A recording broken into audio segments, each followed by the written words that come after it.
company emu yali eyagala okukola omulimu gye bayita China Civil Engineering and Construction Corporation.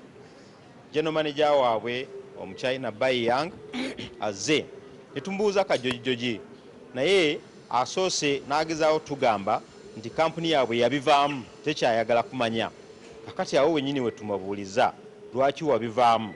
Tulina olugambo nti president yabayita n'abatiisatiisa singa temuva mu kooti nja kubagoba mu ggwanga. Ne batubulira amazima nti basisinkanye president emirundi mingi naye tabatiisatiisangako kuva mu ggwanga. Kale olwo olugambo ne tulumalawo naye ne twongera obbabuuza kiki ekyaviirako okusazaamu endagaano yammwe ne gavumenti.